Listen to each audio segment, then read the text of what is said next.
May mali sa setup natin. Parang mali daw yung ating investment. Kung sa bagay kasi naman talaga, overpriced or oversized.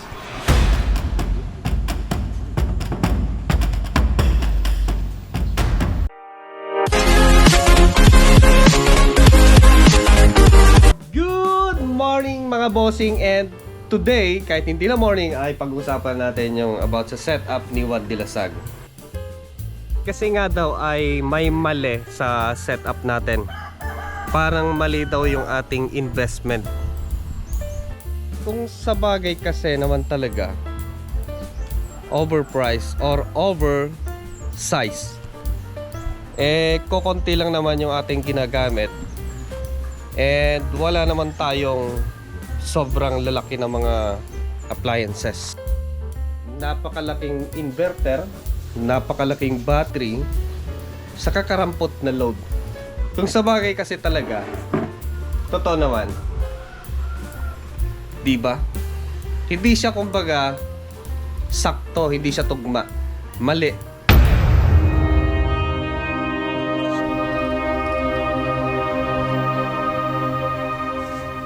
Ito yung comment ni Sir Abanilla Rosemary.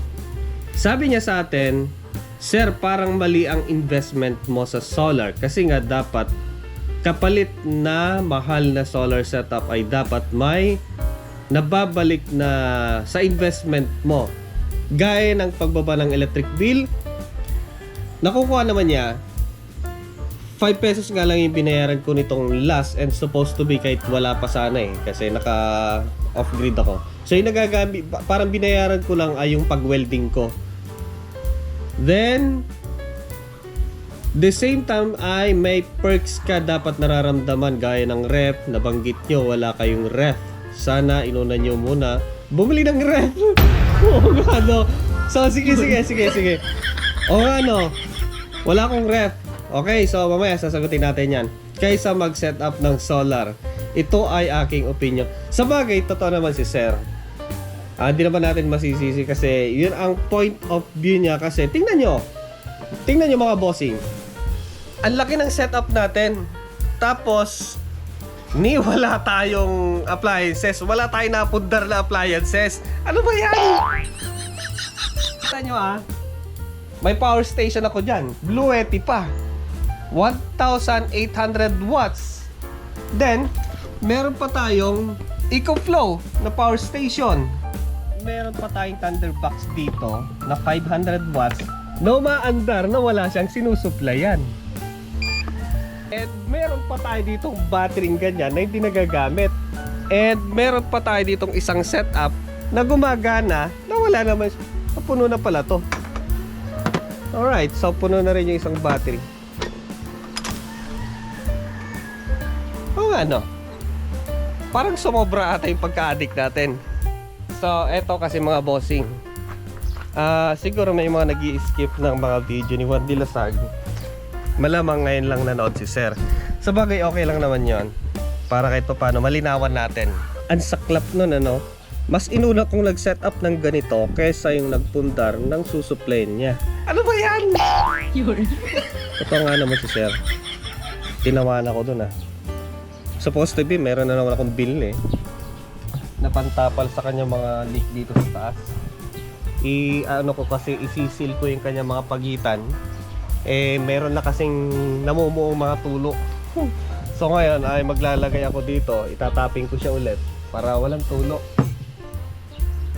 Gastos na naman. So computing natin lahat kung magkano yung nagastos natin dito sa buong setup natin, yung inverter, yung battery at yung ating solar setup doon.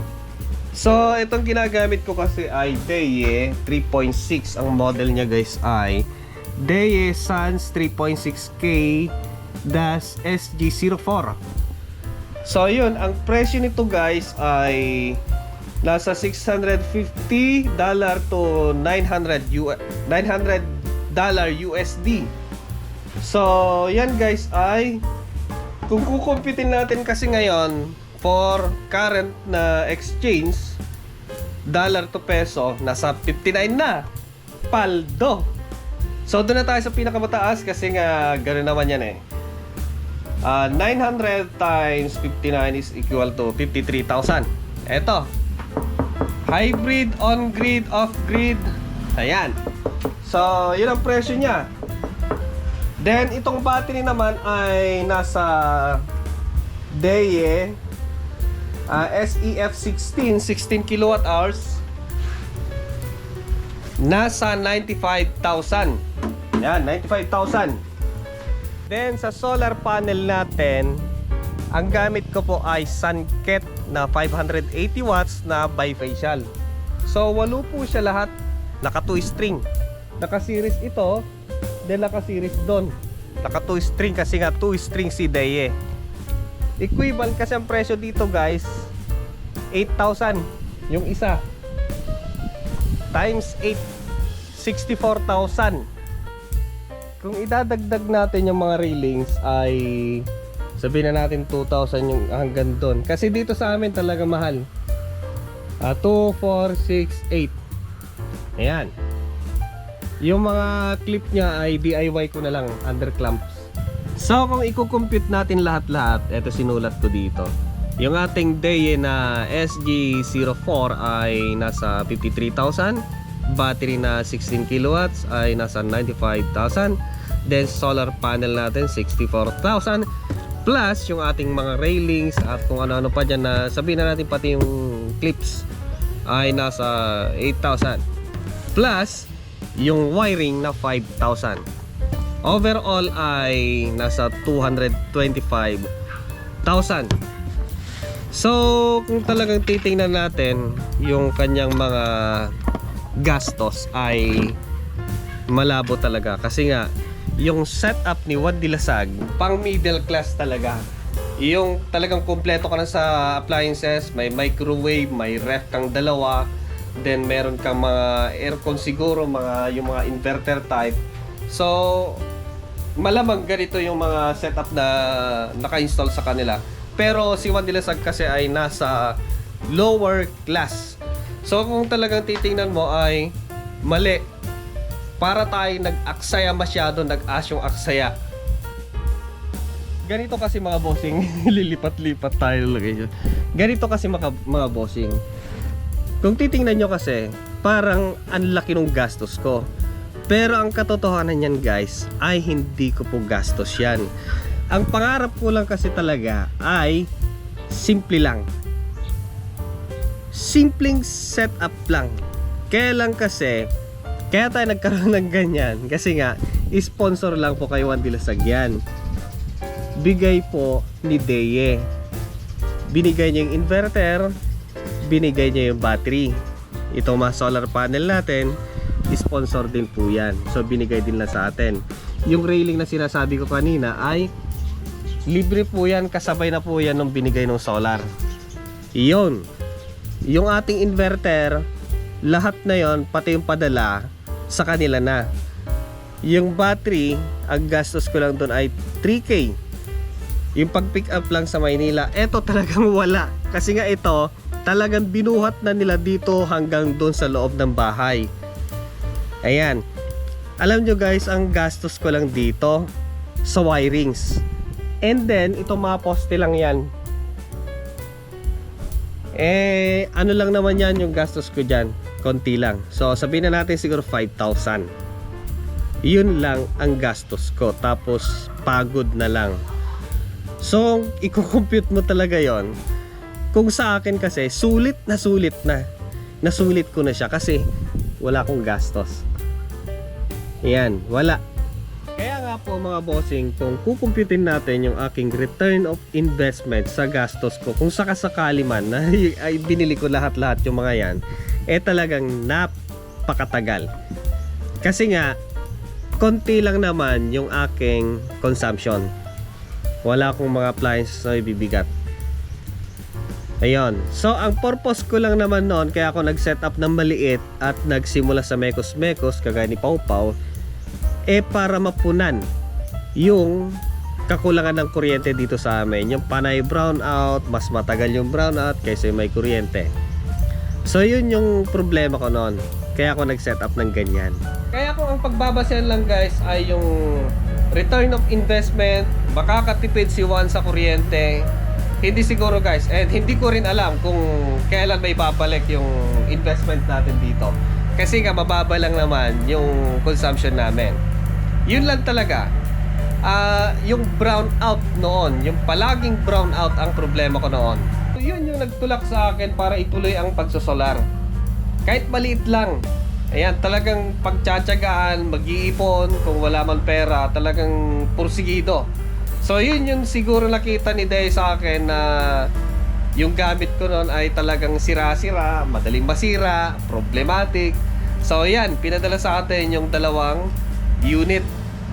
Yung mag-install na lang ginawa ko. Dito kasi sa amin ay pwede mong option, mag-generator ka. Ang problema kasi sa generator, bawat paandar mo, maggagas ka. Tapos kung dire-diretso naman, malaki yung gastos, maingay pa. So sa gabi lang talaga, sa araw tutungangan kami. So kaya ako nakapag-isip na simulan yung ganito. Maliit lang i-setup ko noon, yung talagang maliliitan na gano'n, yung square wave. Tapos paunti-unti. Ayan, hanggang sa ganun na din yung topic ko dito. At eto na ngayon. And alam nyo guys, hindi ko rin alam na ganito yung magiging bagsak niya. Hindi ko rin alam na ganito rin yung magiging laki ng magiging setup ko. Kasi nga, wala akong gastos dito. Ang kukulit nyo talaga. Yung inverter hindi ko binili, yung battery hindi ko binili. Diba? Wala nga akong ref. Wala nga akong ref. Kung may pambili ako ng battery ganun kalalaki, may ref na ako, may freezer na ako, may microwave na ako. O diba? So, jackpot si Wandilasag. Ang swerte-swerte natin kasi nga nakita tayo ni Day Ayan, so ayan, pinasubukan sa atin yung unit. Ayan. As a YouTuber, yan na rin siguro yung yung bunga ng ating pagtsitsaga, pagsisikap dito sa YouTube na kumita ng patas malinis na hindi tayo nanloloko. Diba? So yan na guys, yan na. And then meron pa siyang mga pabonus. Ito siguro sinahanap ni sir, yung mga perks. Ito, ang dami nating perks. Yan o. Ayan. Ayan. Ang dami sa mga perks. Yan. Hindi ko rin alam na susunod yung kumbaga pagtitipid sa kuryente. Hindi naman yun yung purpose ko na baka pagtipid ng kuryente, kundi sumunod na lang siya na kusa. Kasi nga yung laki ng unit, yung laki ng battery, yung laki ng solar panel, yung lakas ng ating inverter, hindi ko na maalala na gumamit sa grid. Ang ganda, diba? Yung purpose ko lang talaga ay mapunan yung brownout. Ang purpose ko lang ay maliit. Ang pangarap ko lang ay maliit, simple.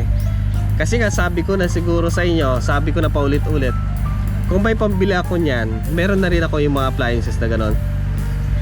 Yung tipid na yan na naibibigay niya sa akin, susunod-sunod na yan. Makakabili na tayo ng unti-unting mga appliances. Bahay nga ni Wandilasag, sira-sira pa. Yung, mas unahin ko pa yan. So, swerte ka natin kasi nga, yan, binigyan pa tayo ng sasakyan, yan ayos guys, ayos kasi nga kita nyo yung pagtsitsaga natin, yung suporta nyo kay Wandilasag, ito yung bunga. Kahit to paano hindi tayo nakakapag-isip na gumawa ng hindi maganda. Lumaban tayo ng patas, and nagpapasalamat ako sa inyo. Naguguluhan na parang mali yung computation ni Wandilasag, mali yung installation ni Wandilasag, parang asyong talaga. Ayan, hindi po yan yung pangarap ko. Nagpapasalamat ako sa Panginoon kasi nga yung pangarap ko mas sinagad pa niya, kumbaga yung binigay niya. At ginamit niya si Deye, ginamit niya si Sanket. Ayan, so maraming salamat. Maraming salamat din sa inyo kasi ginamit nila kayo. Sa inyo walang sawang pagsubaybay kay Wandilasag. Ayun, parang ano lang yung hinahanap ko, konti lang, pero ang binigay sa akin bulto. Parang ganun lang. Hindi ko pinangarap si Deye. Simple lang yung pangarap ko noon. So yun, maraming salamat. Sana ay naliwanagan yung mga naguguluhan na parang mali. Kaya nga hindi ako makabili-bili ng ref noon at wala din ako pambili. Kung sakaling bibili ako, patay sindi ang kuryente. Dito ang dami nasisira ng appliances noon, mga ref. Water pumps, dami nasisira. Ayan, yung pinapangarap ko biglang lumaki nang hindi ko naman gusto. Pero yung kailangan ko palang binigay, yon. Yung mga ref siguro at kung ano-ano pa, di susunod na lang yon. Hindi naman natin pwedeng biglayin wala naman tayong malaking revenue. Kung sakasali mag-viral to, hindi maganda. May pambili tayo ng maraming appliances. Ganun na lang. See you next time. Bye-bye and stay addict. Eto, nakakapoging ka-addikan kaysa yung ma-addict ka sa pulburon. See you guys!